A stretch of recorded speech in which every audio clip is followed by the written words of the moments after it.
Nice. Hello, everybody. Happy Friday. It is time to Star Trek and chill. You've earned it. You've had a long week. You've had a long year that's almost over. You've had a crazy holiday season. There's traffic in places we didn't know we had places, right? And it's going to be a great day. It's the opening to a great holiday weekend. It's going to be fun whether you celebrate or not. If you don't celebrate, everything's closed. You don't have to work. It's easy. It's a fun time. Hey. So we got a lot to talk about this week.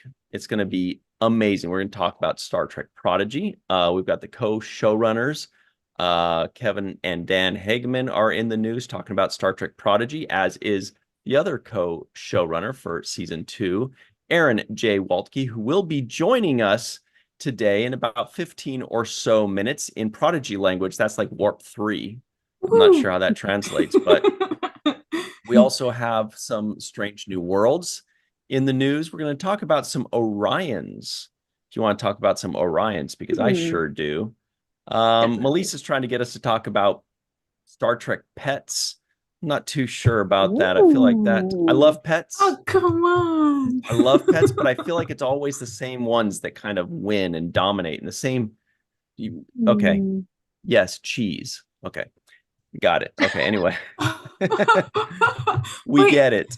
Yes, but yes, we should do it because I was very satisfied with this list as it wasn't necessarily predictable. I want to be happy-fied instead. Thank you, Jenny. Anyway, everybody, also Charlene Schmidt is on her way here, so you know it's going to be a fun one.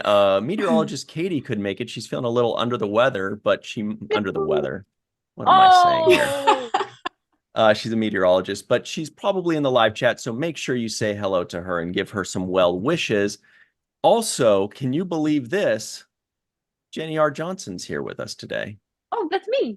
Yes, What hello. What luck. Melissa Longo is also here. She got the word about wearing red, just like Jenny did. Yes, I did. And prune juice and chill. Warriors drink.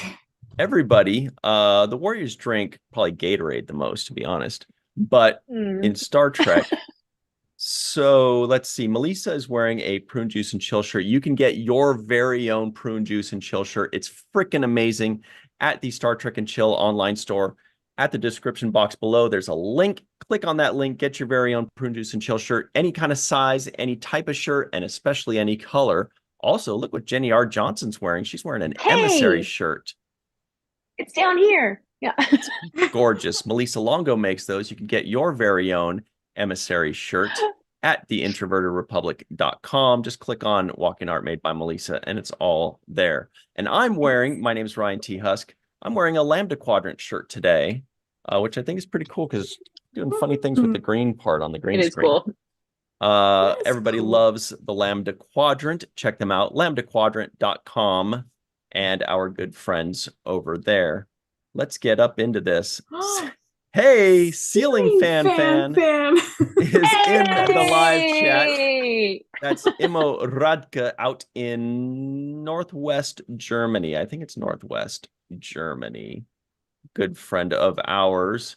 He's an OG seventh ruler. All right. And hello to the back of the head. That's our good buddy, John Orchiola of Screen Rant. Dave Gregory, who's everybody's good buddy. We can't claim him. And our good buddy, Katie, as well. Welcome, Katie. Whoa, Geek Filter. What's up? Hello to you. JR Poole. Hi, Glenn Iverson. Faith Howell. One of the sweetest people in the world, Faith Howell. I'm trying to get her to do like audiobooks. She's got a great voice for audiobooks. Ooh, she really does. It's so soothing. It's wonderful. She's got a great voice. I think it's because she has such a good heart that it just kind of like comes out in her voice. That's why Char's voice is so grating on the ears. But I'm only saying that because she's not here to defend herself yet. But when she finds out I said that, it's over for me. Oh my God. Fran Iverson, hello to you. Rashid, what's up? Hello, May Borello, John Davis. We see all of you. So many random fandoms, everybody. That's meteorologist Katie, who is under the weather and covering the weather. So she's over the weather as well. In the weather. Right. Nice. She's become the news. Right. Yes. And the Matt Boardman in the live chat, thank you. He makes these cool designs behind us as well as a bunch of other things. Oh, you know what else is in the news? The 2024 LLAPy Awards, the Star Trek Awards show star-studded event. Voting is happening right now, but it's closing tonight. Oh, We goodness. can say we've had the most votes this year than we ever have by a fairly wide margin. So you Wow. know that it's going to be very accurate. Everybody's rabid about it. It's going to be a good, accurate depiction of what made people laugh the most, what made people cry the most. What do people want to watch over and over again? Star Trek fans watch things over and over again? Weird. Well, and thanks to everyone who's shared the posts about the LLAPy Awards and shared the link and talked about the link, and all of those who have written articles about the LLAPy Awards. Keep it going. Keep it going. There's still a few hours left. Yeah, write an article quick. Also, a very special hello to Rose M. Kirby out in Derby in the UK. Hello, Rose. It's so good to see you. Thank you to you and to Ceiling Fan for staying up so late out in Europe. Do British people get mad if we call them Europe? Because they're like, we're not part of the EU. I don't know if everybody agreed with that plan. But I mean, I feel like in the past, I would say Europe and British people would be like, I'm British. Like, but there is that. There is that. I But you don't know know. what I wonder? Who wrote the book of love? Nice. I wonder that too. But I wonder what everyone's drinking. Ooh, what a great question. You are so right, Melissa Longo. God bless you. Melissa Longo, what are you drinking today, by the way? And everybody in the live chat, please let us know, where are you right now? What are you drinking and what are you thinking? That's a lot to write. Well, today it felt like a kind of a special Friday, Star Trek and Chill. So I recently got this vegan hot chocolate in this, and so I made vegan hot chocolate with coconut milk. And yes, and can't wait to try it. It's actually salted caramel hot. That sounds amazing. And is the cup actually as big as it seems? Yeah. It's pretty big. Or are you just very small? Okay. Yeah. Somebody send that lady a snorkel. That's awesome. It's got Christmas trees on it and presents. I love it. We're festive today.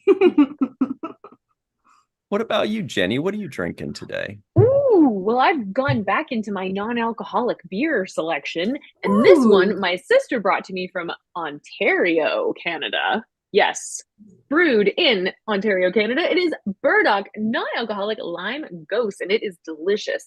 It's a bit summery for today, but it's like celebratory. And isn't there something about limes being like a thing? Like, I don't know. They keep the scurvy away. I know that much. Yeah. There's something in like Little Women about limes as a gift. Anyway, I don't know. Interesting. But yeah, what is lime ghost? Well, ghost is like a sour beer. Sour in the way that beer is sour. It's not sour, but but this is so it kind of is almost like a limeade kind of flavor. Delicious. There's nothing cooler than supporting local places.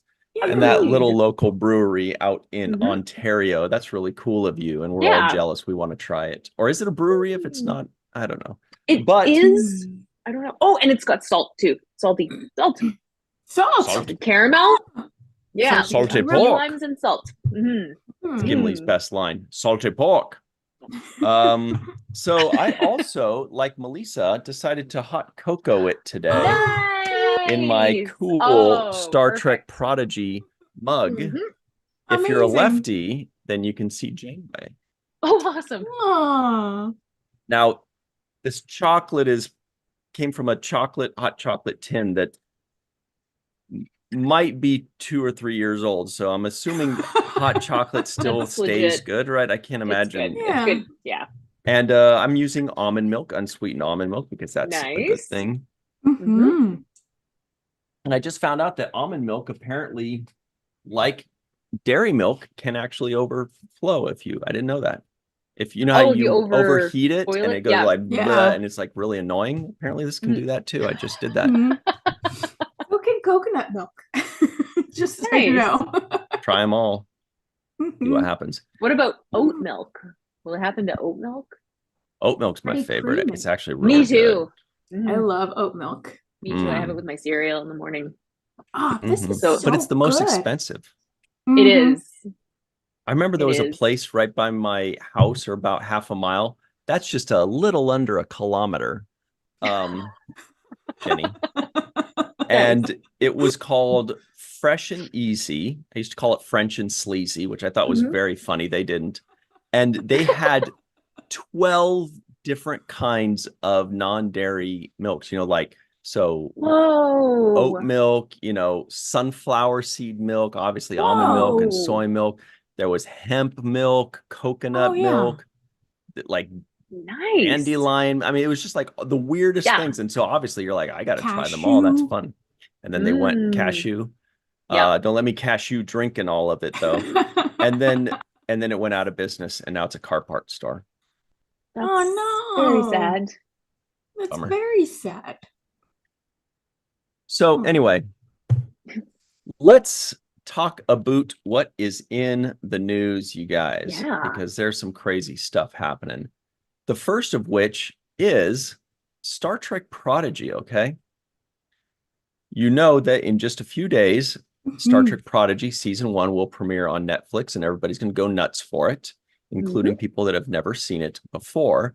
But this article is from our good friends over at trekmovie.com. Star Trek Prodigy showrunners, the Hagemans, tease Season 2 surprises, talk plans for Ooh. Season 3, and beyond. Beyond already happened. Nice. Let's see. So there are just a few interesting quotes in here. This is a nice aggregate. Talking with Trek Culture. Let's see, who is it? Kevin Hageman of the Hageman Brothers says, "We're still waiting for Chakotay, right? Thank God we weren't canceled, because my gosh, that would have been the biggest carrot in front of the Trek fans." That's true. Then Yeah. Dan, yes. Yes, I love this quote. Go ahead. Then Dan, the other brother, jokes with Collider and says, "Now you can have Janeway and Chakotay. What's going to happen with them? Are they going to smooch?" Smooch. I love that. Are they gonna smooch? Janeway looks like she'd be in for it. Look at it. Uh-huh. Totally. I'm ready, Chakotay. Oh wow, that was good. She also said that. And then Kevin says to Trek Culture, quote, "You'll see there's even larger surprises coming that are not tied to Voyager." Mhm. I think that's the biggest bombshell, Mhm. because Well, if yeah. we know that there's going to be, what were they teasing before? Tuvok possibly, and the EMH doctor for sure. Yeah. Mhm. And they're saying there are even larger surprises coming that are not tied to Voyager. Yeah, because they were saying that they didn't want Prodigy to feel like season 8 of Voyager. They want it to be its own entity. So, yes, they're going to have the EMH as part of season 2, but there's more surprises in store for season 2 that aren't tied to Voyager for So that exciting. reason, because it's its own show. Yeah. Are we safe to start speculating on what that might be, or whom? I mean, I'm assuming it's a who, right? I would assume that too. I mean, yeah, I think. I mean, bigger. Are they gonna run Ooh. into the emissary? Ooh, That would be so much fun. That would be crazy. Oh my gosh. Seeing Doll and the emissary interact would be so awesome. Mm-hmm.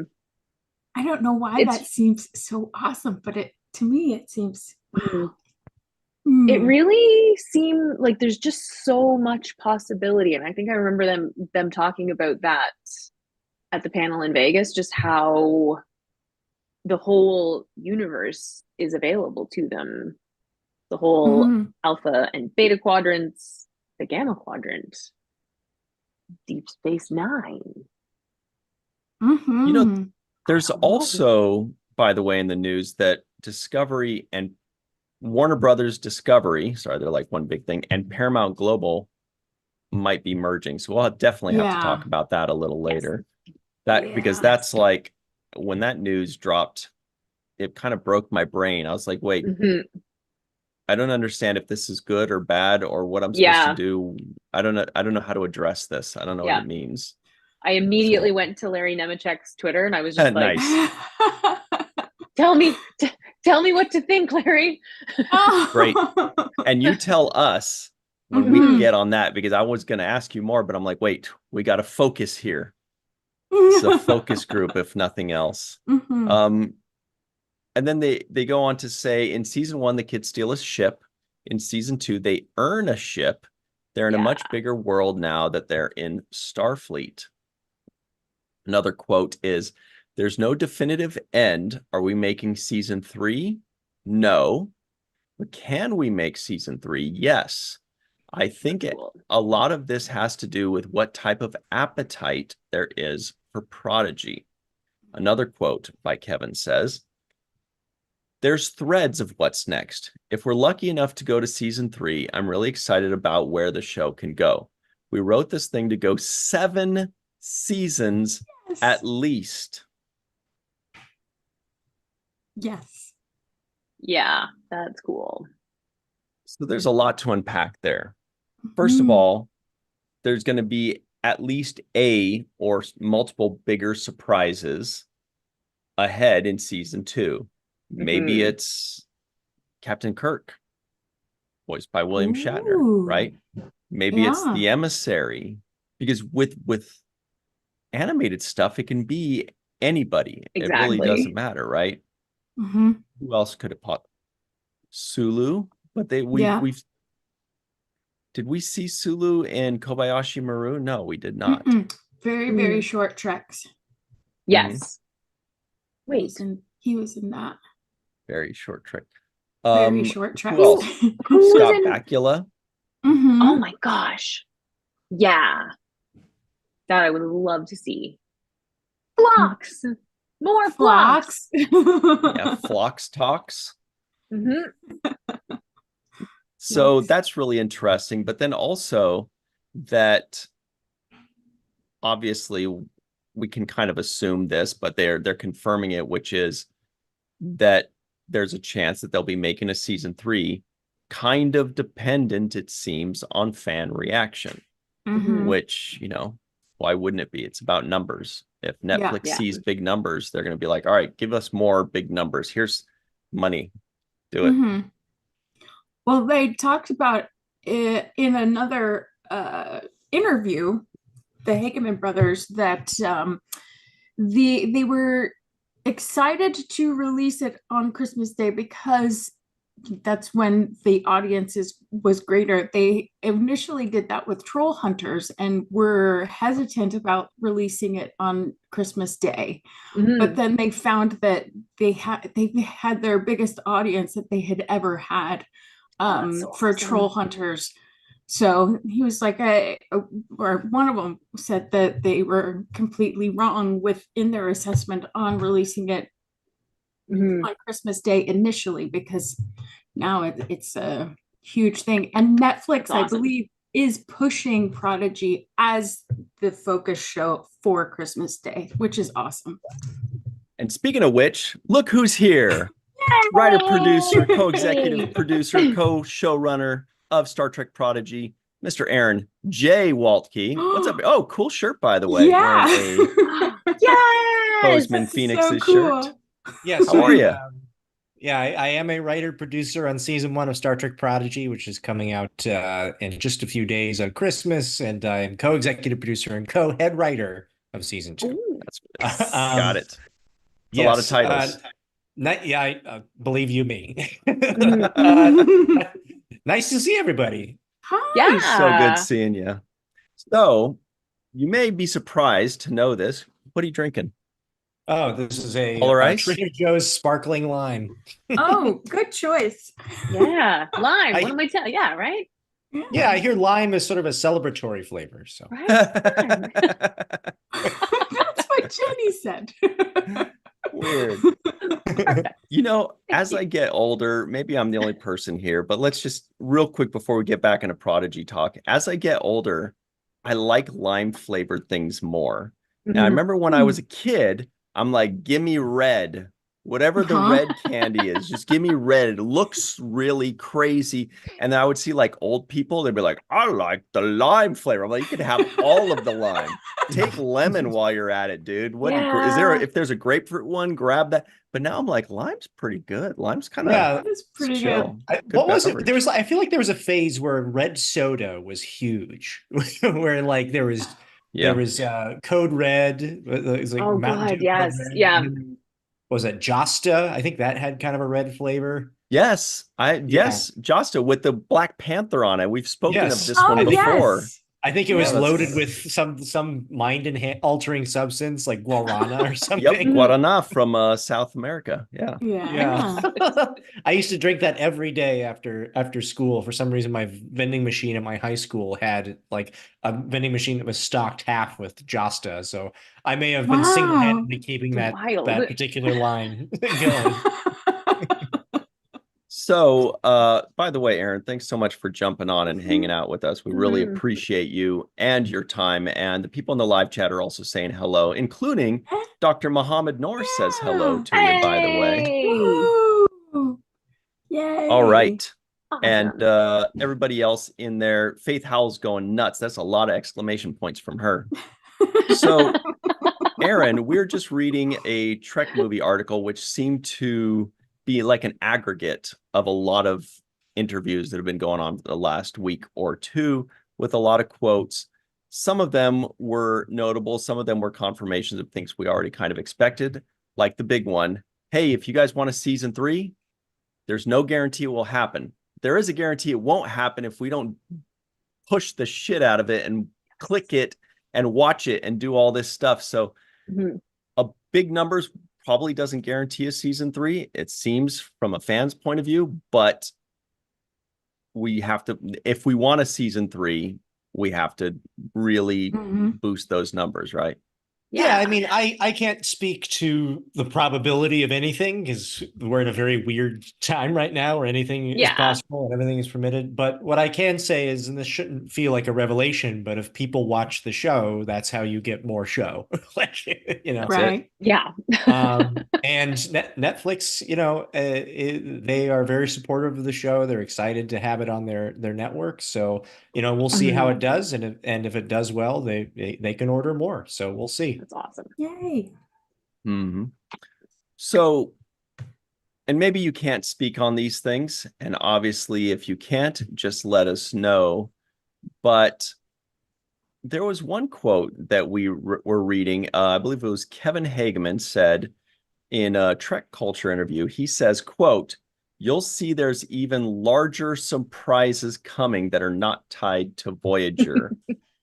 And so, of course, we're like, wait, are they going to run into the emissary? Are they going to go back in time with Captain Kirk? Is Archer going to show up with Porthos and cheese? What? I mean, not tied to Voyager. This is huge. Mhm.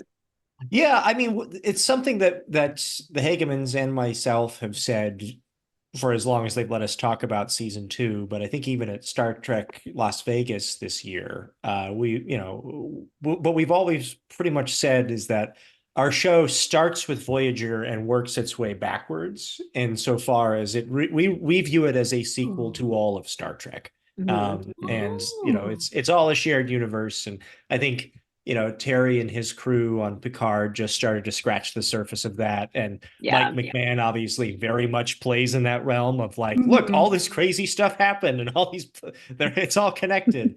So we're very excited, to have sort of a young people's perspective on that and introducing people to this wide world, and not just showing people what is familiar, but also expanding and continuing those types of stories. So very excited for people to see where we go next. So exciting. And forgive my ignorance, but I feel like this is something I look up like every 2 weeks. Prodigy takes place like 2 or 3 or 4 years after, say, Star Trek Nemesis. Yes, so Nemesis, I hope I get this right, otherwise I'll get dinged for it. But I believe Maybe I should look it up. No, I believe Nemesis takes place in either 2379 or 2380. And so Lower Decks takes place, I believe, in 2380 going into 81. And our show so far starts at the tail end of 2383 and creeps into 2384. And so that's where we are as of the end of season 1, which is dropping on Netflix on Christmas Day. Yeah, it's 2379. Yeah. Okay. Good. Sorry. Was I correct? You were correct in everything. Yeah. Okay. It's all up here. And what'd you say, Melissa? I was going to say back of the head said Nemesis is 2379. Like Ryan just said. That's John Orchiola of Screen Rant, everybody, who does crazy amounts of work with Star Trek on screenrant.com. It's amazing. They pump out like 49 Star Trek articles per week. I mean, not to say they should do less, but I think 47 sounds good too. Yeah.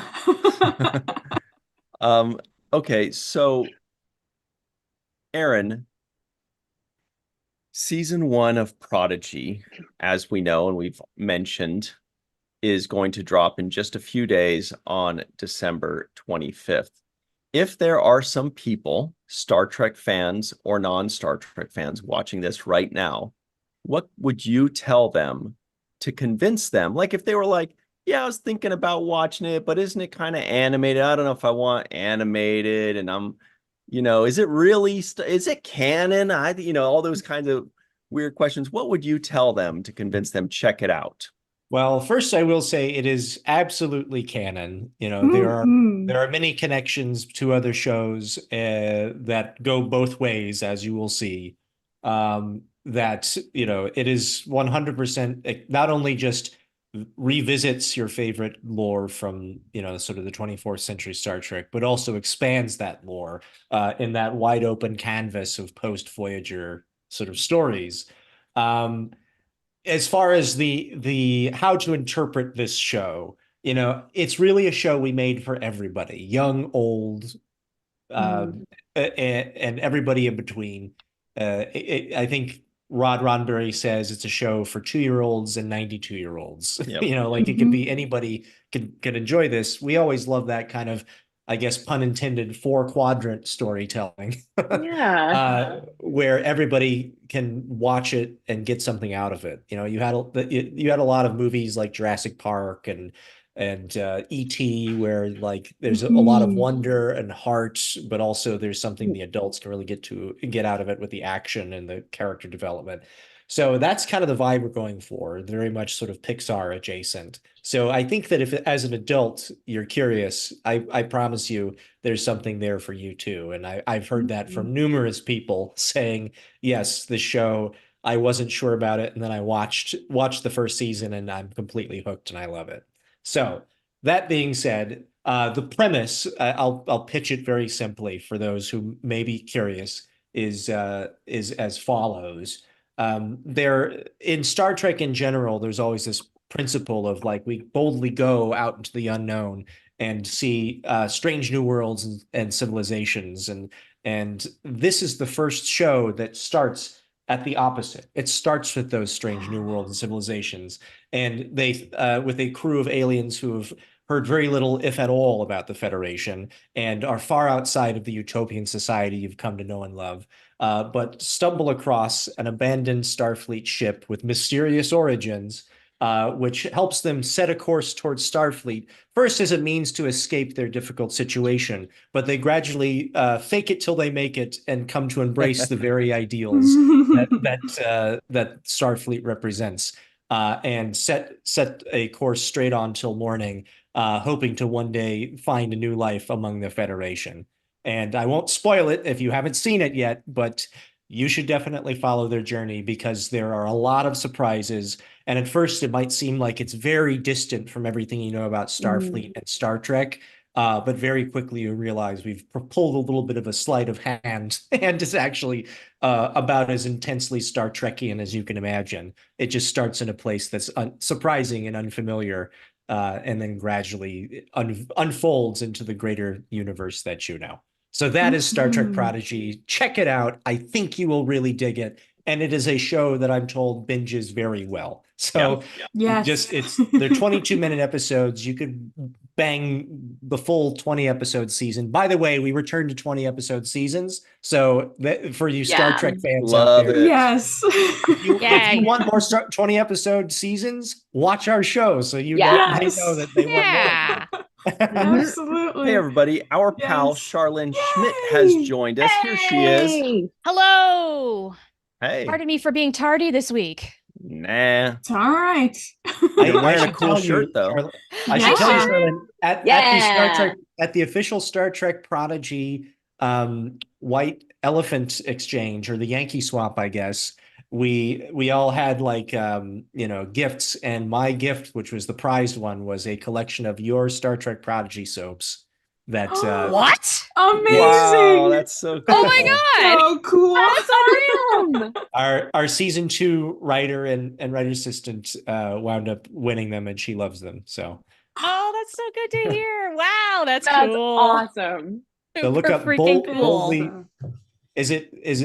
Oh, what? Sorry, I got it right here. I'll let you pitch the soap. What's the name of the soap company? Boldbubbles.com, and this is the Star Trek Prodigy collection. Look at those colors.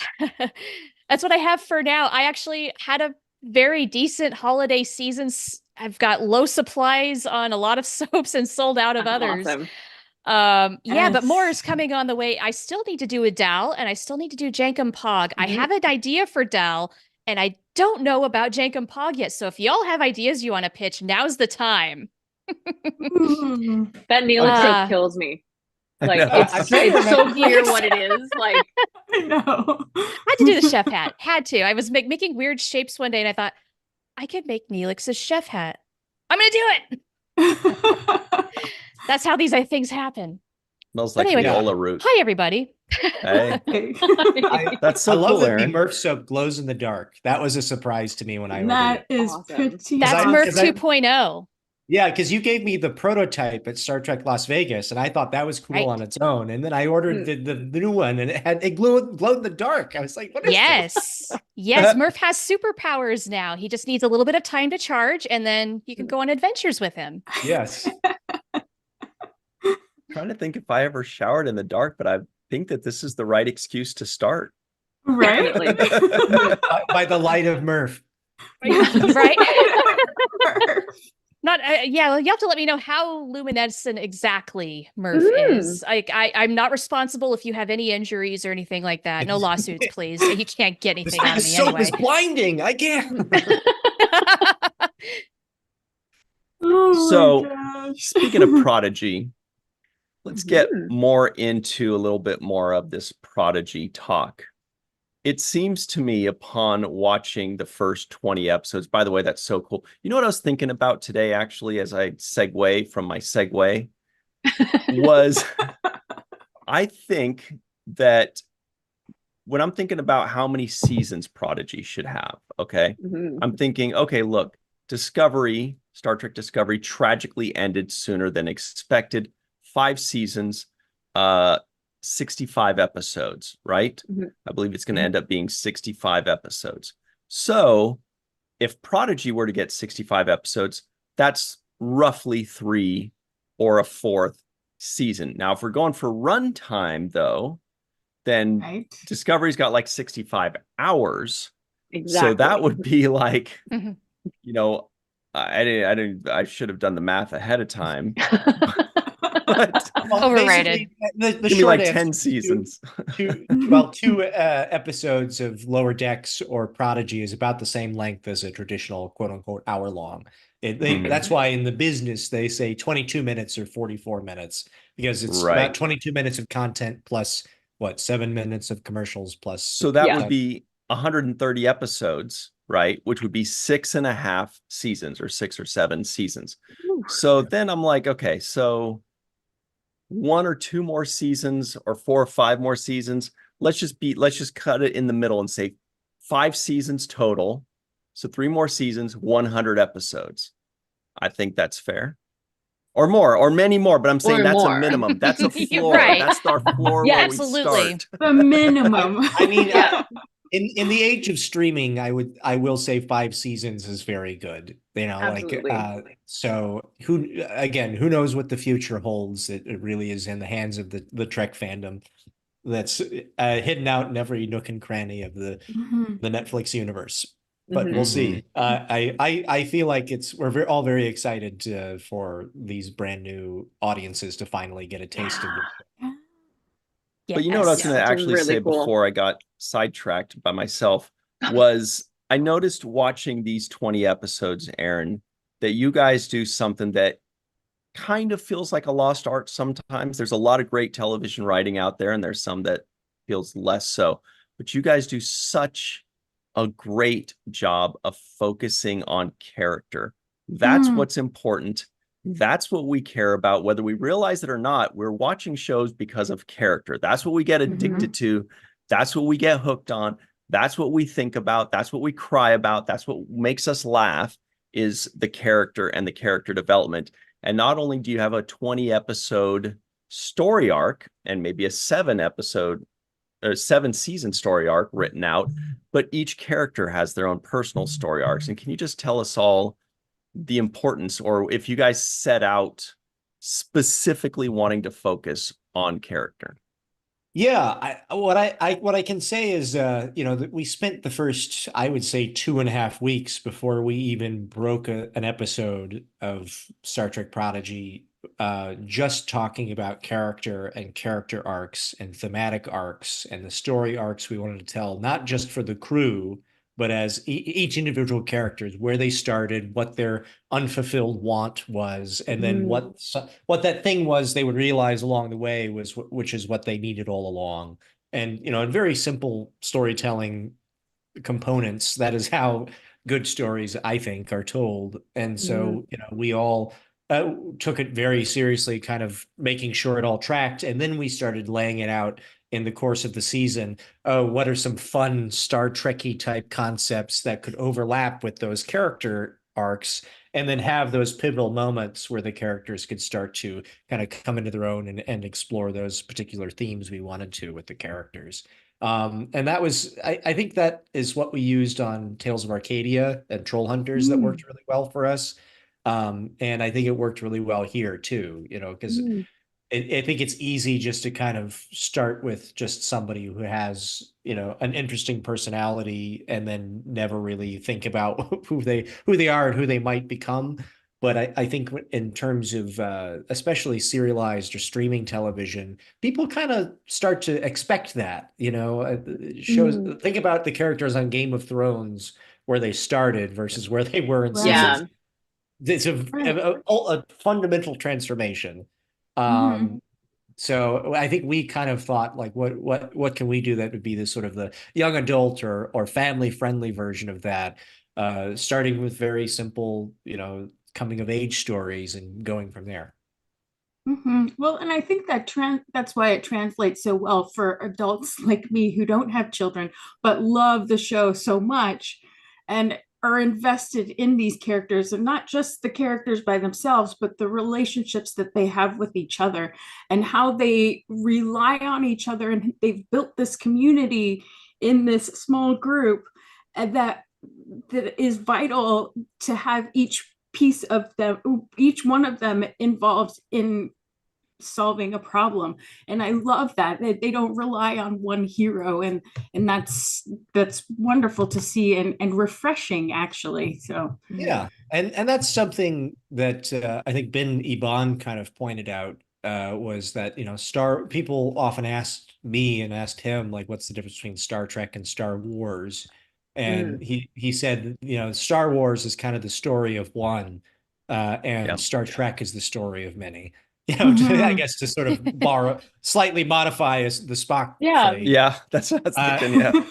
Right, but it's true, because it really is about, it's not just about Picard as the hero and he has his sort of like merry men. It is about how do all of these people function together, and fulfill a mission, and by virtue of the strengths and weaknesses that they're able to kind of fill in with each other. And then I think what people love about that is it functions in the very simple sort of like quasi-military sense of just like, okay, you have all your specialties and your roles, and that's what some people really like.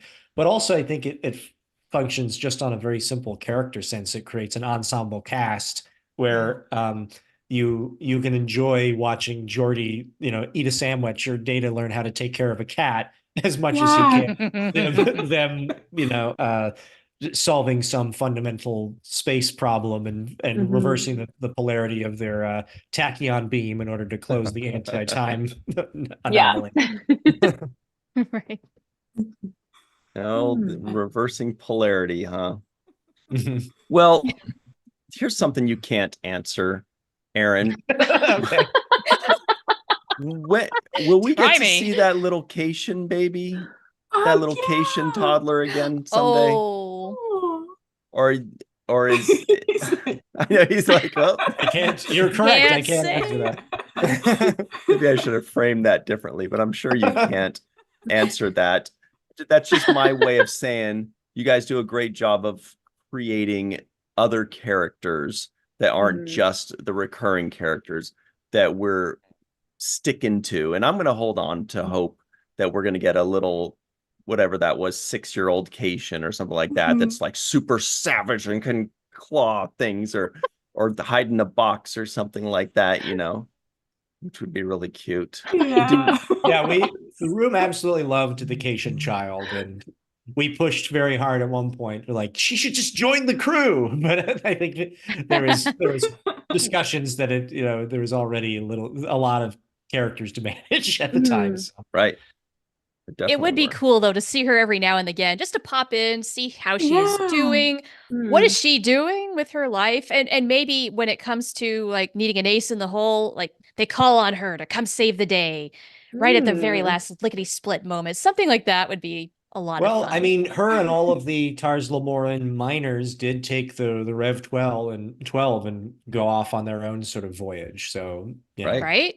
It's an open door. It's true. Yeah. Love is an open door. I cannot wait for season 2. Love is an open door. Nice, Ryan. Thank you. What is that, Frozen? Yes, it is. I think it's Frozen. Wow. It's embarrassing. But that's a pretty good movie. It was a good movie. Frozen 2. There was a Frozen 2? Yes, it wasn't. No. Yeah. I was a teacher for a long time. Yeah.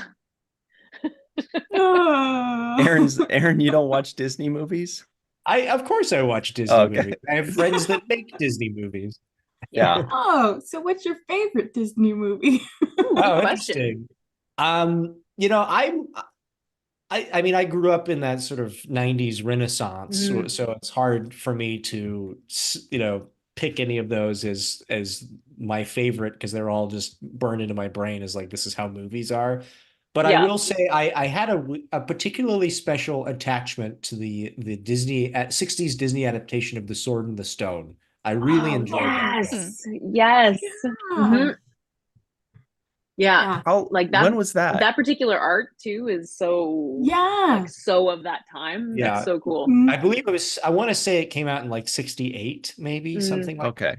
Okay. It wasn't concurrent with Star Trek. Yeah. That's crazy. Yeah. Yeah. Yes. My 3 favorite Disney movies, I think number 1 is Up. I know that's Pixar, but I Nice. put them together. Number Sure. 2 is Tangled. And number Oh. 3, Tangled is a shockingly good script. It was really I couldn't believe it. I was like, this is really Yeah. good. I shouldn't be surprised. Disney makes, they've been doing it for a while. They know what they're doing.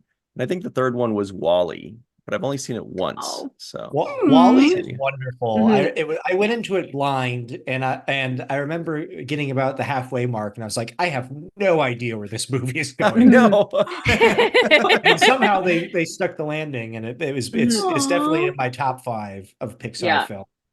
Fantastic. This is probably a little sort of an unusual favorite, but I really like Ratatouille. I think it's one of my Mm. because it's so idiosyncratic, and it does Mhm. like evoke on a level that I can't quite put my finger on. It does have a very European storytelling sensibility to it. And the fact that they were able to make such a delightful film that felt very heartfelt and, again, surprising, and all it really asks you to buy into is 2 incredible thoughts, which is 1, a rat can learn how to cook, and 2, he can control someone with their hair. But if you buy into those, it's a totally magical experience. And That's Renee awesome. Auberjonois was in it. Right? Yeah. Yeah. Gotta love that. Mhm. Yeah. All right, so we'll talk about Prodigy again in just a second. We might as well ask everybody in the live chat what your favorite Disney movie is. What is, they're already doing it. Yeah. Ed says Robin Hood with the fox. Mhm. With the Man, fox, I yes. remember So growing good. up with that one. So good, right? Yeah. Matt Boardman says Merlin. Or maybe Mm. But I wasn't don't know he that in one. Robin Hood? Yeah. No. Merlin might- was in No. Sword in the Stone, but there was Yeah. That's what I thought. Okay, there was that's also right. a Okay. miniseries called Merlin that I think was Okay. ABC, Oh. Disney, maybe. Oh. That starred Sam Neill, maybe, as young Merlin. Yes. Yep. You A are few right. people are saying Ratatouille. Faith Howell is Mhm. saying I Love Beauty and the Beast Yes. with I love Lumiere. that one. All right. So The Wind in the Willows. Interesting. That's another very good one. Nice. That is There was- so good. Yeah. There was a very specific period of like the 60s and 70s of Disney storytelling that will forever be kind of burned into my brain as being very Mhm. very wholesome, but also like they weren't afraid to go to those weird and fantastical and sometimes dark places. Yeah. I remember there was this is a live action movie, but there's a Disney movie that I used to watch all the time called Bedknobs and Broomsticks. Do you Oh guys my remember that gosh. I movie? love it. Yes. Oh my god. Angela Lansbury Angela as Lansbury. a Yes. witch. Yes. Mhm. And Yeah. gosh, what a wonderful movie that was as a kid. Yeah. 'Cause, Yeah. that was another movie where like I had no idea where it was going, and then the whole third act is spoiler alert for a 50-year-old movie. The Nazis are invading like the area that her castle is, and so she Mhm. enchants all of the suits of armor in the castle to come to life and fight the Nazis back. And I'm like, hell yes, please, this is So awesome. good. Oh. Wow, that's a good trick. Substitutionary locomotion. Yeah, I love it. I love that movie. Yeah, Amazing. I wrote an homage to that into Wizards Tales of Arcadia. There's a point where Merlin enchants a bunch of suits of armor to fight off some folks. And That's so much my love fun. of Bedknobs and Broomsticks. Oh, yeah. As a kid, I really loved Dumbo. Ooh, I knew someone was going to say but Dumbo. it's one of those movies it breaks my heart every time I watch it. Yeah. Yes. That was another period of time where Walt Disney in the early days is like, oh, every movie just has to rip a child's guts out. Yeah. That's right. Oh my Yeah. god. At Like least once Bambi. per movie. Bambi broke Yeah. me. Yes. Mhm. Yeah. Yeah, like the beginning of Finding Nemo and Tarzan and Yeah. yeah. I'm telling you, Up. the first 10 minutes of Up is Yeah. like the best I- short film ever. I haven't seen it because I know Yeah. it's Jenny R. Like I can't even talk about it because I know what happens. Like I'm literally like I But didn't it's really good. watch Wally for like It's 15 so years good. because the I've never trailer seen would make me cry so Yeah. and I thought the movie was just gonna break my heart the whole way through. And then of course I finally watched it. It was amazing. And I only Mhm. cried a little. Seen You So like anyway, Val? we've got Aaron for just a few more minutes here, and thank you so much for taking the time to join us, Aaron. course. This is the part of the show where we stop screwing around and actually tell you that you are immensely talented, and Wow. the people with whom you work are incredibly talented and super friendly and just so gracious with the Star Trek fans, with the Star Trek community. You write with heart. Yeah. And even, an old curmudgeon like myself, really getting up into my late 20s, even me, when I'm watching these shows, and it's a beautiful thing to watch. And again, it's not a kid's show. It's a family show that everybody can enjoy. It's completely enjoyable to really anybody. I've not heard anybody say that they've watched it and did not enjoy it. Everybody is very pleasantly surprised and all for it. Before you go, can you just tell us what you guys hope to accomplish with several seasons of Star Trek Prodigy?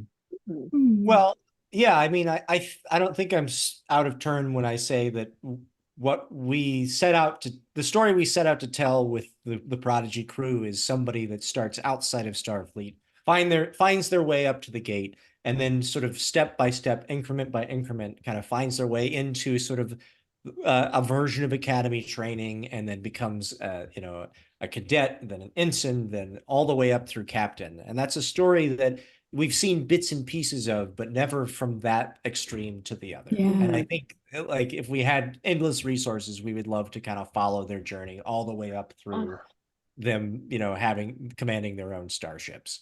And I think you'll see bits and pieces of that. You're seeing a little bit of it in Lower Decks. You'll see a little bit of it in Starfleet Academy. You've seen a little bit of it in Deep Space Nine, especially with like Nog's journey.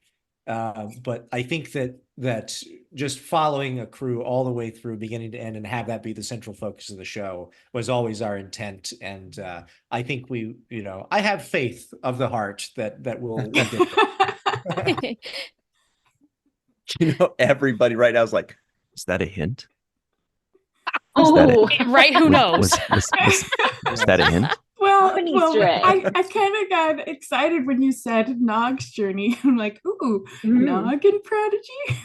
Yeah. That could be fun. Before I go, I do want to mention that I am going to be on as part of the Trek Talks fundraiser for the Hollywood Food Coalition. January 13th. Yay. Yes, that's right. I think it's mostly an all-day affair. Still, I think they're still finding out the exact lineup of when everyone's going to be there, but I think it's like the 6 a.m. to 5 p.m.-ish Pacific time. But yeah, be sure to check it out. I'm going to be on a panel, I think with the Hagemans and maybe some other folks. We'll see who we can get. And obviously it's a very good cause, as John Billingsley and Bonnie Gordon can attest. So everybody check it out, January 13th, 6 a.m. to 5 p.m. and empty your wallets. Yeah. Yeah. Well, thanks very much, Aaron. And everybody, I think that's trektalks.com. It's also the Hollywood Food Coalition that is benefited by that. You can find that at hofoco.org, I'm pretty sure.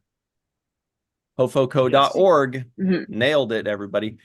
Aaron, thank you so much. We really appreciate you and everybody on the Prodigy team, everything that you do, the people like you and the Hagemans and Bonnie Gordon that go out and talk with everybody, and the people that are more behind the scenes that we don't know about as much, that put their blood, sweat, and tears into this show and into a Star Trek show that we all love. So thank you very much for that. Hey, it's our pleasure. And if everybody watches season 1 when it drops on Christmas, and season 2 when it comes out in 2024, who knows what the future may hold. To quote a different Star Trek franchise, the sky's the limit. So yes, everybody, I'll see you on the internet. and on Netflix. And you can find him at Good Aaron on Twitter, at Good Aaron everywhere, probably something like that. Thanks, All right, Aaron. bye, See you everybody. soon. All right. Good to see you. Bye, Take thank care. you. We have All our right. marching orders. Watch I like- Prodigy Nice. starting Christmas Day. Right. We've And been watch it saying again it for and a again and while, again. but now it's go time, right? It sure is. Yeah. Yeah. If you love Um, Prodigy, that's what we got to do. Yeah, I have a question for Shar. What are you What's that? drinking? What am I doing? Oh, just some ginger ale. Nothing very exciting. I What? was talking Babylon 5 right up until I came over here. Just one click link to the other. And I've had this since 3:30. It's been a busy Nursing afternoon. it. I hope you're on Hawaiian time. Hawaiian time. What? Wait. Yeah, because it's Wait. 3:58 Hawaiian time, so that would be okay. What are you? Where did Hawaii come into this? Because I hate it when my jokes suck. Don't just pretend like it was. Thank you. Yeah, see, that was funny. No, like when you said you've had the same ginger ale since 3:30 today, I said I hope Oh. that's Hawaiian time because then it would only be 28 Oh. minutes long. 28 minutes old. Oh, see, time. Look, I'm on my last brain cell. You can't do that on Fridays. Just no. I've been podcasting since like 3 p.m. So Char, if nobody got my joke, it's not you. It's me. That's clearly okay, fine, that's fair. Clearly, it's somebody else to blame here. And look, I love that Melissa is frozen in her skeptical look right now. Yo, yeah. Oh, she is too. Oh my God. She I is missed like, why Melissa's dressed up today. She looks so nice. What's going on? The holidays. Oh, okay. I think that's what it was. I mean, the holidays are happening, and this is like the last Friday prior to some holidays. True. I mean, Yeah. it obviously altered my appearance drastically. Absolutely. Mm-hmm. No. So that was a lot of Prodigy talk. And was we a were lot of super Prodigy excited about it because now's the time to do it. I mean, this is our last, welcome back, Melissa. This is our last live show before it is time to blow up the internet. And that means, obviously, like we mentioned before, watching it and telling your friends and making sure to click and be active, whether it's going back 10 seconds when you're watching or hitting pause and go so that Netflix knows that you're still watching. But also, it's like, there's going to be some kind of hashtag going. It's going to be Star Trek Prodigy, Definitely. or there's going to be Heck Watch yeah. Star Trek Prodigy, or there's going to be Prodigy on Netflix. There's going to be Ooh. something. That reminds me of Chris Good one. French fries. Those are good. Oh, yeah, those are good. You know those? You know what I'm talking about? Those are Hashtag Yeah. French fries. Yeah. good. Mm. So I'm everybody hungry. just make sure to do that during Christmas. Take time off. JR Poole says, I got your joke, Ryan. Thank you. So there's one. So did Ultra Running Ham. He Mhm. goes, Oh, good too. we got it, Well, Ryan. you Still didn't laugh. Oh, wait, kaboom. this joke again because I missed it.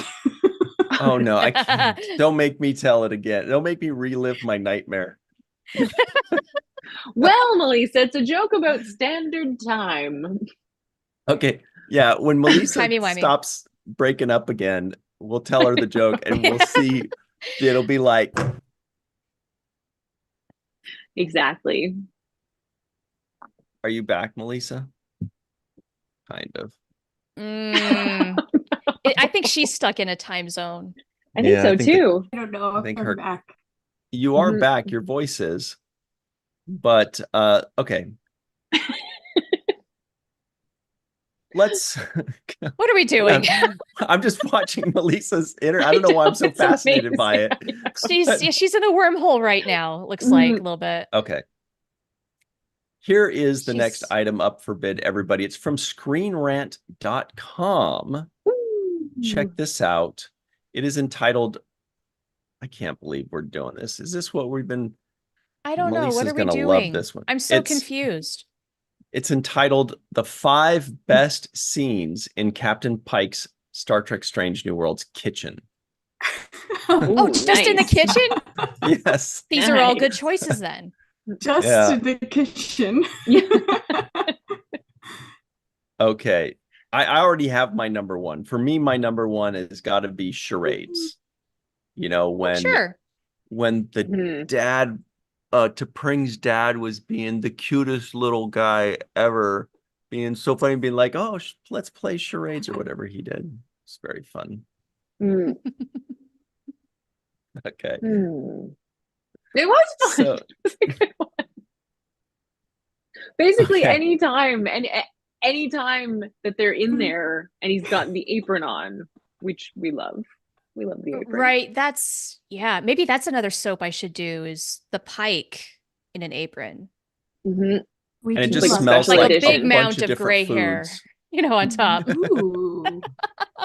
Mhm. What do you guys think Captain Pike smells like? Innocence? That's a very good question. Not innocence. No, I know. I don't think so either. I'm thinking a little earthy, Wait, what? kind of wildernessy, Earthy, yeah. pine Ooh, tree, like Montana. yeah. Like he was Yes, chopping trees down Yeah. with his Yeah. apron Mhm. and a His spatula. apron. Yeah. I don't think he'd get very far there. Yeah, like rugged-ish, but not like too rugged, you know? Yeah.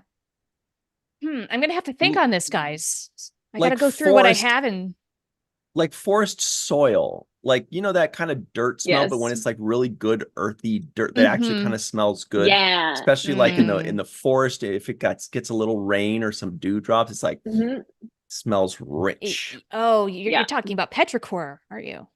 I don't know what that means. It's like the That's more smell of like earth after it's rained, and it's just, it's the most delightful scent. Love it. Yeah. Yeah.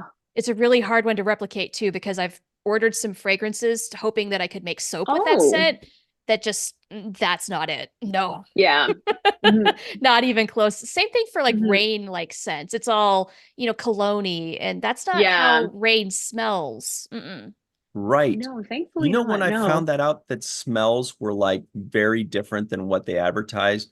There was a He-Man figure named Stinkor, and he was a skunk. And my friend got Stinkor the skunk. And the big thing was he stinks, you guys. Oh, this is so exciting. He's gonna Oh, boy. stink. And Mhm. he just kind of smelled like dirt, like patchouli. Or like dirt. Like he smelled like Patchouli. dirt. Like dirt. Oh boy. I'm like, that's You know kind what of though? Not what a weird. People skunk have smells. people No. love or hate patchouli. Mhm. And it's definitely an acquired kind of a smell. Like it's very particular. I'm not a Mhm. great fan of it myself. I can put up with it, but some people just love it because it's a very particularly kind of earthy. But Mhm. Mhm. I don't know, it has like a little bit of like old lady perfume to it as well. It's really hard to I like describe. it. I don't want it Do you? like I don't wear it, but I don't when I smell it, I'm like, oh, that's nice. Like I don't find it to be yeah. I think in a Okay. small Bad. dose, it's all right. But like, yeah, if you were just bathing in it, Yeah. I don't Mhm. We're know. getting some good stuff in the live chat here. First of all, Ooh. Dave Gregory, our friend, says, oof, it's getting warm in here. Very cool there. J.R. Poole, I think J.R. Poole nailed it for the Pike smell. He says, bourbon, leather, cedar, wood. Ooh. Damn. Right? That's a good Is idea. J.R. Poole like moonlighting in perfumery? Like I'm writing that shit Right. down. But then also, that's really good. Bob D mentions that he rides horses. So maybe he'll Yep. smell like horses. I don't know. Saddle leather. There's just some sense you don't want to replicate. Yeah. BL says Old Spice. Mhm, See mhm. that. Sure. Badger says peaty, which I was thinking too, but isn't Wharf peaty? Peaty It's lilac? earthy with a touch of lilac. Okay. Mhm. So the peaty's safe then. Mhm. See, it was bourbon, leather. What else? Bourbon leather, wood, and Cedar. Cedar Cedar. wood. Cedar. You know what? I have some cedar oil. nice. All Yep. right. I'll be Mhm. Peter thinking about C- that one. Peter C says mothballs. I think that's Captain Picard, bro. Ah, Wow. absolutely not. I Well, strongly disagree. Have you ever smelled mothballs? Yes, I have. Well, how'd you get between their little legs? Never mind. Okay, so Yeah, what? the point is This is Ryan, are you trying to derail the show, Ryan? What happened before I got here? Oh my God. Anyway, so the point is number 5. Oh yeah, Even the I got article. steam. Even I got I forget what steamy. we're doing here. Number 5 is Cooking for Captain Battelle. Strange New World, Mhm. Season 1, Episode 10, Mhm. Equality of Mercy. Yeah. And Season 2, Episode 4, Among the Lotus Eaters. It's a nice one. Ooh. Couple Their scenes. relationship is so doomed. Yeah. Needs to we need to move on. Just rip off the Band-Aid. Interesting. Yeah, sorry. Hmm. Jenny disagrees. Yeah. I don't know. It's like, no, I don't know. I'm like, I'm not like shipping them hard, but I'm just like, I'm interested to see what happens. And I don't necessarily think that they're doomed. And I like her. Doesn't it Okay. feel like it feels like the kind of relationship that's introduced to eventually end? I don't know. I can't point to something that makes me think that, but that's just kind of what it feels like. But Mhm. I feel like that is a bit of I feel like they've done that on purpose. Great Because point. he Yeah, you already know what? has this massive, awful thing that's going to happen to him that we know is Sure, going to there's happen that. to him. And I feel like maybe things go really well up until then. You know what I mean? Like maybe that like his personal life goes like things keep improving, and then he's left with having to make this decision that he knows how it's going to end and give up all of this great stuff that he has, including Battelle. Okay, I can see how you get there, I don't know. but I just don't see them as a couple really making it for the long haul. It's a compatibility thing. They are very much out of convenience for one another, in my opinion. So if she's there and he's there, cool. When they're off doing their thing, it can be whole years going by, and that's fine too. And there's nothing wrong with that kind of relationship, you know, if it's open to possibilities, great. But there just isn't much there, in my opinion. It's not very deep.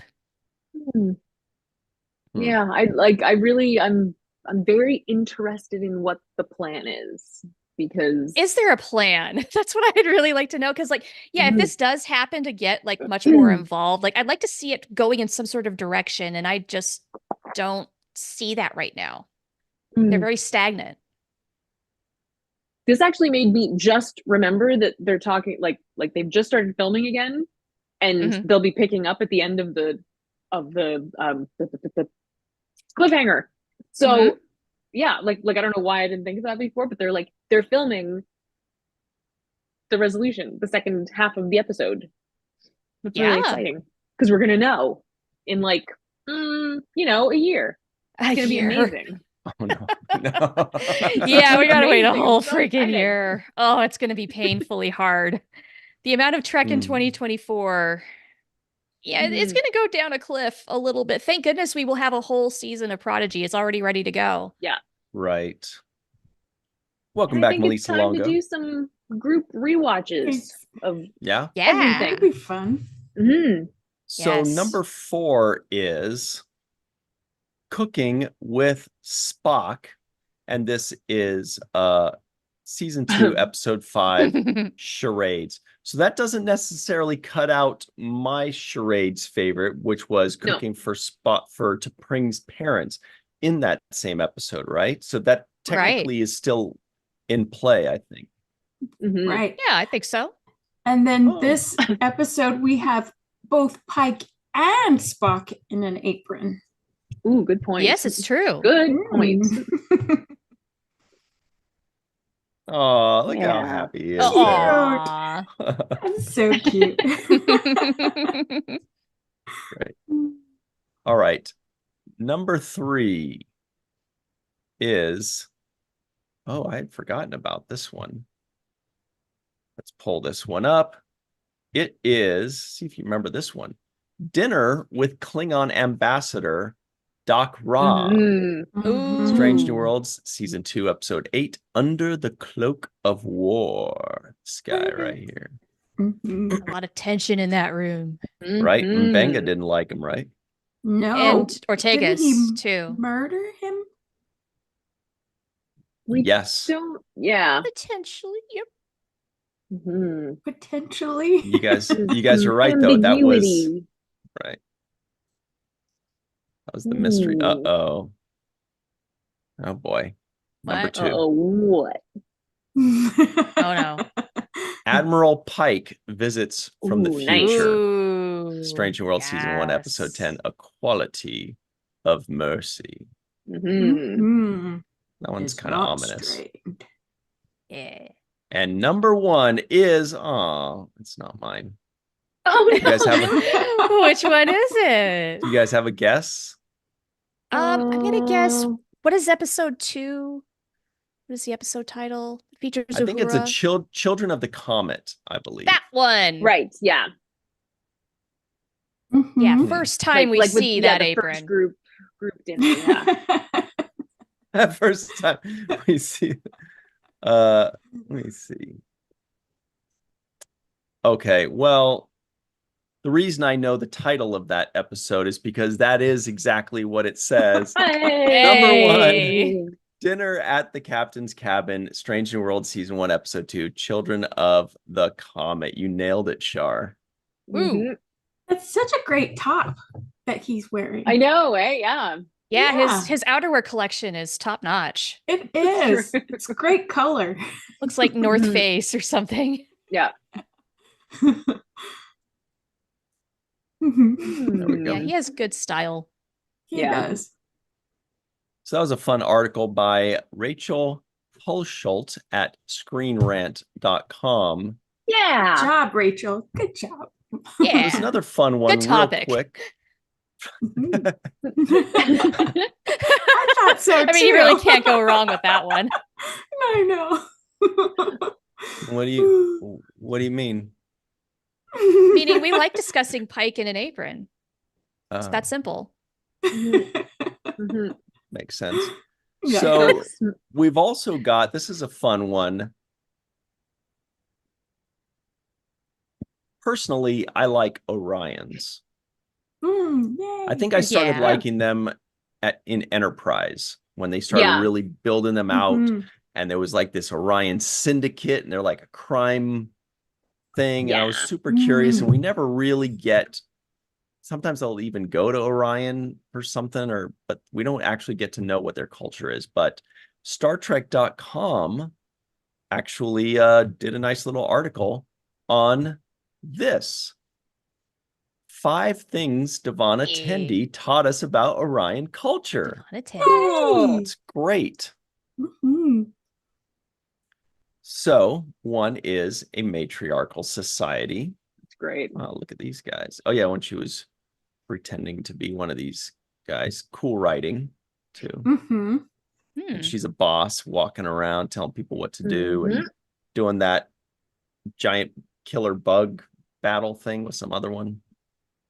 We'll Cool always have Tom cosplay Paris. possibilities. Yes. Yeah, actually. Yeah. Didn't Orion women seem to be cosplayed more years ago than recently, it seems like? Hmm. Mhm. I wonder if that'll Possibly. change. I don't I know. imagine that green makeup is a lot of work. Oh, Yeah. I bet. And a total pain. Yeah. Yeah. I would Get on and off. Yeah. I would never. Mhm. No, And I then wouldn't everywhere either. you sit, everything you Everything hold, touch. and then it's Yeah. slowly smearing off, and then it's weird and it looks bad. That just sounds like Oh, a you've got to get the nightmare. good stuff that that has like you powder it and you make it all Yeah. not Yeah, but transferable. Mhm. Ideally. Sounds Mhm. like Jenny's planning. No. I don't have She's time like, to you cosplay, gotta. Ryan.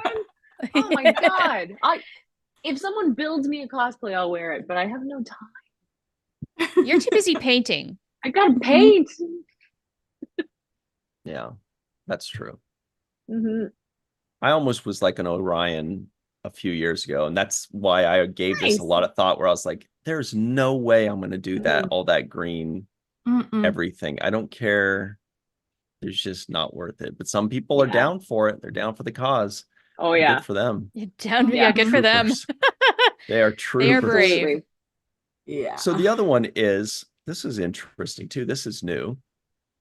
The prime daughter, right? Yeah. They had like the Nice. older daughter. The first one is like, you know, the boss or the queen Yeah. or whatever it is, and Erica. Yeah, that's Devana. then kind of She's have a the hierarchy. older one. Mhm. She's the older one, and the Erica had to inherit it from Devana. Mhm. Yeah, Right. essentially. Yeah.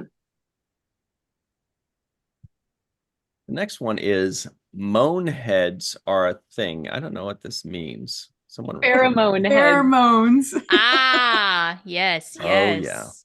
Moon heads. That's amazing. It keeps them enslaved. Oh, but that's Yeah. sad. But yeah, moans. Oh, but that's sad, but whatever. You know, I mean, they're moans. happy. It is sad because they're Look slaves. how but happy he looks. no, Yeah, he he's doesn't. super happy. He looks so He looks out of high. his mind. Yeah. He looks like somebody just took what's her name's what's the Cation's name in Lower Decks? Dr. Dr. Ta'ana? Ta'ana. Looks like somebody just took Ta'ana's box from her. That's what this is. Yes.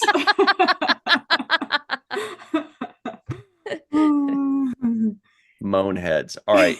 Number 2, an Orion science vessel discovered Hey, wow. the Krolmuth B. Yeah. Cool. Yes. hmm Yeah, that's awesome. Interesting. Yeah. Weren't they related to Tendi? Yes. Yes, yeah. I thought they were I don't related Was to it remember. Tendi. great grandmother or grandmother? I'm Right. not sure I which. think yeah, something like so. that, One but of yeah. those.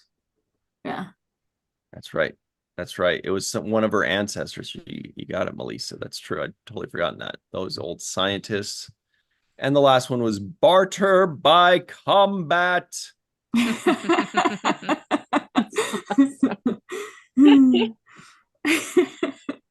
Poor Miggly Moo has no idea. Yeah. Fluff your feathers.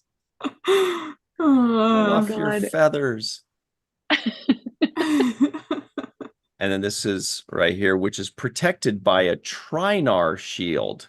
Yeah. And they're like, if you want to be protected, you should be trying our shield. Ooh.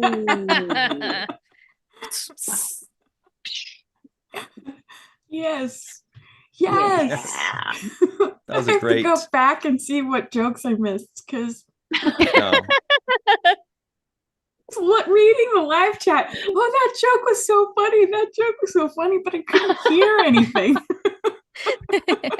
Ryan's joke was so funny. What was I don't think it? anybody I said wanna that. know. I don't. They did. I think was they said, reading- "Oh, Ryan." They're like, Well- Ryan's joke just gave me gas and indigestion. I'm out of here. Some did say that they were here for Ryan's bad jokes. Yeah. That was sweet. It's a feature, Anyway. not a bug. It is. That was a really good article, and I hope that they expand upon more races. I love, Romulans and Vulcans and Ferengi and Klingons as much as the next guy, but I would love to see more about like Orions and Tholians and And the the Shellyak, the That's Breen, my the person. Antikins, right? Yeah. Like, let's explore these guys. Yeah. Oh, Yeah. real Lower quick. Decks has been doing really good with that sort of Mhm. stuff. Hope they Absolutely. continue. The And- best. Yeah, and I'm really excited that Strange New Worlds is exploring the Gorn more, which is Mhm. exciting to me because we Yeah. know little to nothing about them except for that Mhm. arena. Yeah, it's true. And we've only got to wait. I know. A year. But I'm so excited. Yes. I can't wait. Hey, real quick, Indeed. thank goodness Shar is here because we had a question for you, Shar. What you got? This article here Variety.com says Warner Brothers Discovery and Paramount Global in merger talks. Yeah. Can you tell us what this all means? Boo. Is it a boo? I don't know. What does it mean? means, more massive companies merging into even bigger companies. Just we've already had so much of this from entertainment companies, and another one. Also, from what I understand, the guy who runs Warner Brothers, not a good person, not a great person to have the reins of Star Trek. Right. We should all be very afraid. Not someone to who has any sort of appreciation or interest or curiosity or love of like the opposite of that. Like there's no respect for the art and the love. It's about all the evil shit, the bottom lines, all the dick moves that we've been talking about, like tax write-offs in the last year and stuff like that. It's stuff like that. A lot of that. Pulling movies before they even have a chance to does this mean that Paramount would be, I mean, because if it's a merger, does that mean that Paramount will still be in charge of Star Trek and all of those things, and Warner Brothers will still be in charge of basically DC there's movies, a chunk of shares of Paramount shares, and it's Sherry Redstone's shares, and it's a controlling amount of shares, I think, isn't it? So it's kind of murky, the details on how much is controlled by what, but it sounds like, at least to start, Paramount would still be doing some Paramount things, and Warner Brothers would be doing its Warner Brothers things, but they would all be under the umbrella of one giant thing. Colossal. It looks like Axios first reported the talks, so that's important to note. Axios was the first. Yeah, okay. So it looks like they just had a lunch to discuss it, but it does seem like that's something that we all fear and have heard a bunch of times, is that in the year 2034 there are 3 giant companies that own everything. Well, we're on our way. Yeah, very much so. Yeah, Disney will be one of those. Then maybe Warner Brothers, and then who knows what's the third one? Yeah, swallowing everything. Yeah, it is. You guys remember that old game Agario? Where it'd be like the bubbles, just you'd have to eat other bubbles to make a bigger bubble, and then eventually you'd eventually get eaten by an even bigger bubble. It's kind of like that. Yeah. Interesting. Yeah. So we'll be watching that. I want to say I was just going to say, I want to say that Emperor Palpatine quote about, "I will be watching your career with great interest," or whatever it was. Something like that. But what were you saying, Jenny? Just I hate to kind of go into like worst case scenario mode when something like this is sort of looming, where it had, the decisions haven't been made, information isn't completely available. It's, so it's that's one of the reasons that I went right to Larry Nemeczek, because I was just like, Larry will have like I'm quite excited to see him talk about it whenever he does get around to talking about it, because he's very good at just sort of presenting and even, not necessarily like overly optimistic or anything, but just sort of this is the information we have, this is what it could mean, this is what it could mean, I don't know, I'm trying to not like panic. Right. Yeah, that's a great thing to point out. One, that Larry is a good voice of reason, but two, nothing is set in stone yet. This is a talk. Nothing is happening yet. It's just the possibility is barf. Right. Totally. Yeah. Right. Spaceballs. Tara P says monopoly bubbles, which kind of makes sense in that these bubbles are becoming monopolies, which is essentially a killer to creativity. 1,000%. Period. Yeah. Right. It's not about creating good works of art and loving the people who create, write, produce, act. No, it's just a big old machine. You know, JR Poole in the live chat says CBS Les Moonves wasn't a sci-fi fan I read and didn't like Trek. Yeah, I thought the same thing when you mentioned that about that, is that, well, it seems like Star Trek just keeps getting passed along to people at the top that don't maybe care so much about Star Trek. But yeah, Les Moonves was notorious for not liking it or getting it, and seemed to be fighting it at every turn. Just what I've heard, never met the guy, who knows. One of the things that I actually, in thinking about all of this, and then thinking about Prodigy over on Netflix, it's like, there's, you know, no matter what happens with Warner Brothers and Paramount, there's Prodigy over here. Right. And well, here's the thing. That model that's true, that's now happened. And if Prodigy is successful over there, that hopefully will help. I wonder, if in that case, because I mean, Paramount still owns Prodigy. Yeah. From what I understand, but let's say they want to, it's okay to break up Star Trek again. What if Netflix wanted to buy Prodigy because they're not interested over at Para Brothers or whatever the hell it's gonna be if it happens. Para Brothers. That sounds like a party. Or even not a bad party. Selling Star Trek as a whole, if they're not going to invest time in that could happen too. Yeah. So before we go, we do have a poll in the live chat, which is, will Captain Batel die in Strange New Worlds? The options are sadly yes or no way. So real quick, let's talk about this week on our way out, starting with tonight, Friday at 11:59 p.m. Pacific time. The Star Trek Awards, this 2024 LLAPy Awards voting will close tonight in just a few hours. Voting is closed. It's over. It's done.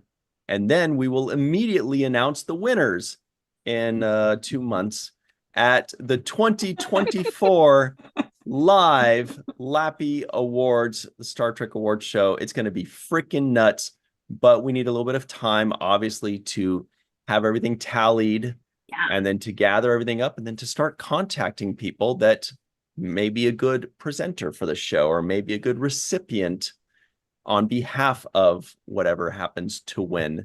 So it takes a little bit of time to make those calls, and it should be a lot of fun. And it's going to be part of Virtual TrekCon 5, which is a 5-day virtual event. It's the first and biggest of its kind ever 5-day virtual event. That's February 15th to 19th. And the LLAPy Awards are February 18th, a Sunday, 5 p.m. Pacific, 8 p.m. Eastern time. Put it in your calendars. People still have calendars? I do. There's basketball players online. Electronic ones. Nice. I have a new Star Trek calendar. Ships of the Line? Nice. No. Oh, No. But it was a gift from a very lovely person. nice. Very cool. Awesome. Yeah. All right. Then let's see. Where are we? Sunday at 9 a.m. Pacific, 12 p.m. Eastern time on the Seventh Rule YouTube channel, we have finally put our first toe into season 3 of Star Trek: The Next Generation.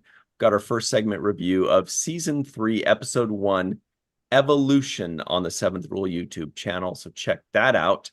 Evolution, everyone knows, was a 4-person stable in WWE that really made, it had 2 existing stars and brought up 2 new stars. But now there's also a new Evolution crew. It's weird. Use a different name. Anyway. Is it that right? move? Yeah. The Dusty Rhodes elbow. All right. Sorry, Shar. She's like, get me out of here. Not a freaking clue what you're talking about. Sorry. Dusty Rhodes elbow. Meanwhile, John Cena, that's what I is know. like, yeah. All right. And then on Monday on the Seventh Rule YouTube channel at 6 p.m. Pacific, 9 p.m. Eastern time. Whoa, that's Christmas. Oh, Say what? and have we got a Christmas gift for you and your family at 6 p.m. Pacific, 9 p.m. Eastern time?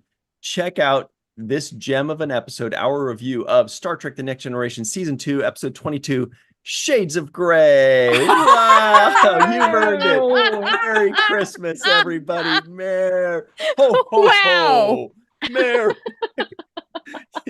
You've Should you been save that one for nice April this 1st year. or something? I know. You've been naughty. No, but we do have a very special guest, Mr. Eric Stillwell, who was a production assistant Amazing. at that time, and he was tasked with, back in the days of like VHS, going through and finding all of these clips. So that's a Poor lot of fun. guy. He's a great guest. He tells us all about his trials and tribulations on the Next Generation. That's going to be a lot of fun. And remember, 6 p.m. Pacific, 9 p.m. Eastern time, and then go right back to watching Star Trek Prodigy. Because I know when That's you right. wake up, Hmm. you're going to watch Mhm. Star Trek Prodigy. How many hours is it? 10 hours worth. So you can wake up at 8, Yeah. watch Prodigy till 6 Pacific time, Mhm. and then watch that. And then go back and watch Prodigy a second time. And you're all set. Make sure to Yeah. eat and drink too.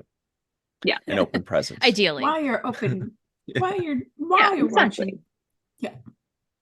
Then on Tuesday at 6 p.m. Pacific, 9 p.m. Eastern time, while we're all hungover from like chocolate, probably, Mhm. we've got Maybe. the main viewer that is right here on this channel, the Virtual TrekCon channel, 5 p.m. Pacific, 8 p.m. Eastern time. It's our live Star Trek news channel, kind of like this one, but serious. We wear ties and stuff.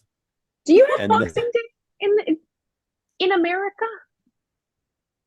we know that it's a thing. Like it's on a calendar, but we don't know what it Yeah. means. Yeah, it's Boxing Day. What do you guys do at Boxing Day in Canada? We just stay in our pajamas and don't go to work. Why is that a Box. box? I don't know. Ah, It's I think it came over from it came over from Britain. It's part of like It Canada did. being part of Britain. But yeah, I don't know what it means, but it's just more pajama time, pancakes, Yeah. Sounds coffee, good. not doing anything. Yeah. Sign me up. There used to be a dance at the fire hall in my hometown every Boxing Day. It was like a big Yeah, event. Boxing Day- Mm. Boxing Day got its name when Queen Victoria was on the throne. Oh, wow. She was a guest star on that show. In Victorian times, the wealthy would box up items they no Ah. longer needed to give to the poor. You guys, this is great. We Huh. should do this.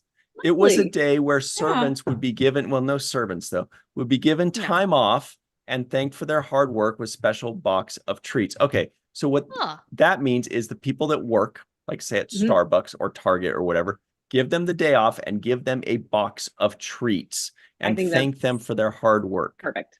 And let Chocolate them sit is on their good. butts and eat the chocolate while watching Star Trek Prodigy all day. Yes. Yeah. And the They've been Canadians terrorized will enough. lead.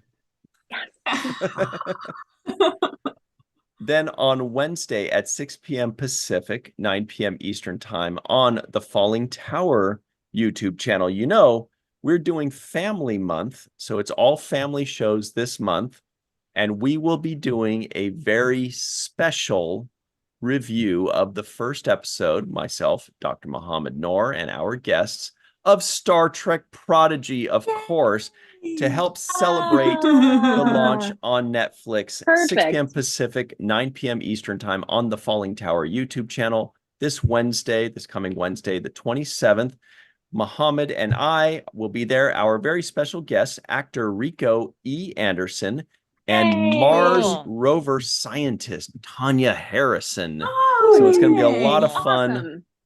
Super excited. We're going to party. We're going to watch Star Trek Prodigy, and we're just going to nitpick it to death, I bet. It's going to be a lot of fun. Ooh. Anything with Muhammad's fun. Yes. So, and then Agreed. on Thursday, we'll have a special treat for you on the 7th Rule YouTube channel, 6 p.m. Pacific, 9 p.m. Eastern time, because we do every week at that time. And then Friday, come right back here. Can't confirm it yet, but we have a couple very special guests joining us next Friday as well. They'll be very Star Trek related. So stick around for that. We'll see you then. Star Trek and Chill Friday, 5 p.m. Pacific, 8 p.m. Eastern time. Shar, can you please tell everybody where they can find you online? Yeah, my handle on social channels is the profanity. And you can find the soap at boldbubbles.com. And I couldn't help but notice a couple of orders came in while we were chatting away. So thank you all. Nice. Very nice. That's I've sold out of even more. Woohoo. I really gotta make more soap.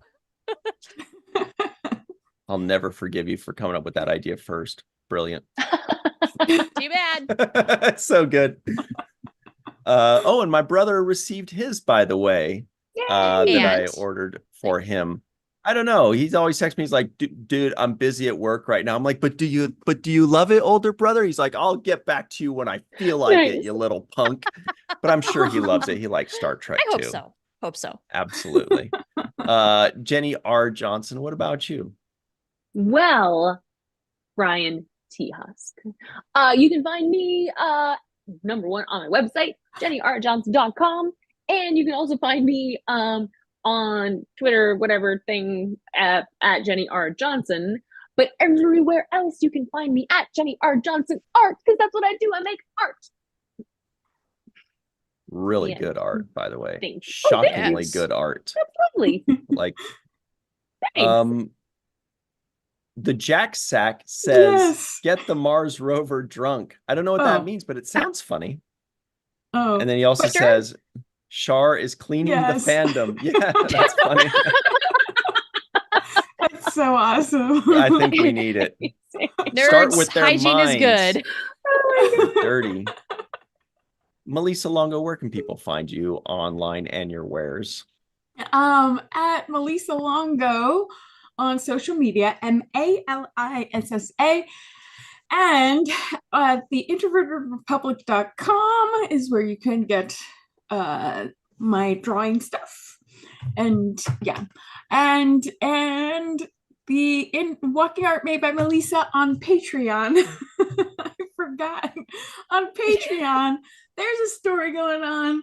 A chapter just dropped on Monday, and a new one is coming out very, very soon.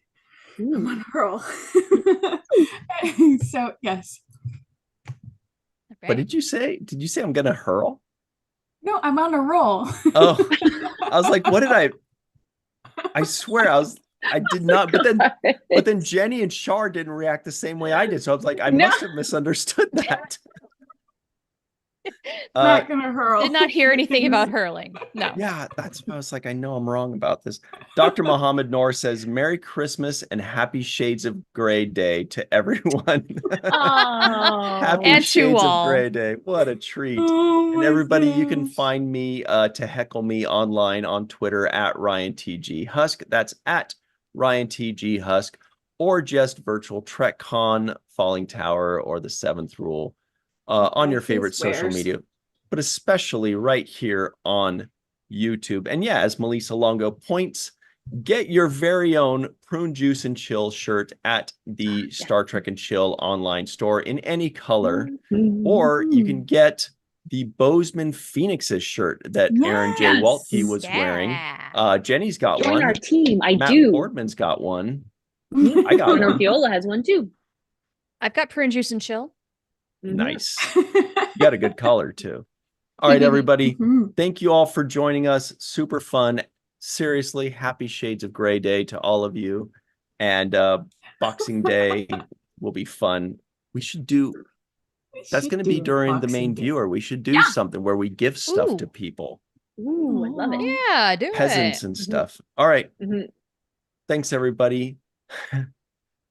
Oh, and like this video, subscribe if you're Ooh, listening, yes. and give us a 5-star rating, please, and a nice review. Really appreciate it. Have a fantastic weekend, everybody. You've earned it. Have a chill weekend, I should say.